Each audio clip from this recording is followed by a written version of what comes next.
Hardly a week, he was the government chief whip. During the 17th sitting of the third meeting of the first session of the 11th Parliament, Thomas Tayebwa, veiled with the Speaker's wig, walked in to chair the plenary as the Deputy Speaker of Parliament amidst warm cheers from legislators. But we are going to work together. We are not competing to see who has squeezed who here. No, we are going to work as a team. The congratulatory messages topped the Hansard during the maiden sitting of Deputy Speaker Thomas Tayebwa. And I wanted to be the first person to congratulate you officially in the chamber. You know how we have grown up together in this house. But from nowhere you have left me and you have gone to the other side. Honorable Cyrus stole my opportunity. I thought I would be the first to congratulate you. But all the same, I think I'm going to be the first minister to congratulate you upon your victory or elevation. Because the way he was commanding and responding to the issues showed that he had the ability, first of all, to comprehend and then respond. And of course, people change along the way.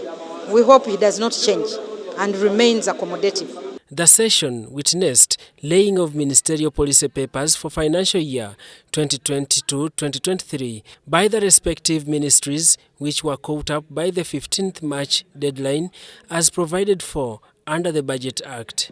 We wish to regret that this unforeseeable delay and promise to do much better next time. Because by the time it was delivered to Parliament, the House had adjourned for that day. The opposition wing also secured space to present their alternative policy statements for respective ministries. I beg to lay the alternative policy statement for the Ministry of Public Service. So I beg to lay the alternative policy for the shadow ministry for the presidency 2020. Amos Lugoloobi, the Minister of State for Planning, fronted Amos Lugoloobi, the Minister of State for Planning, fronted the statement of government to secure 1.8 billion to cater for the burial expenses of the late former Speaker of Parliament Jacob Oulanya under the statutory revision of the budget for the financial year 2021-2022, particularly Vote 104. Possible the journalists leaked figures that were not final. The final, and even this one we have presented here, are figures, working figures, a budget, within which the entire process will be conducted. It is possible that certain items may fall out. Under the Parliamentary Pensions Amendment Act, a requirement of 30% of the gross annual salary of the Speaker or Deputy Speaker who dies while in office shall be used towards the funeral expenses. That is what befits, but also we should know that it has taken us time to have the body in the country.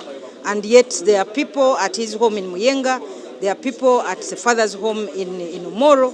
So all those are expenses. Daniel Mugoya, Gloria Gwitabinji, UBC News.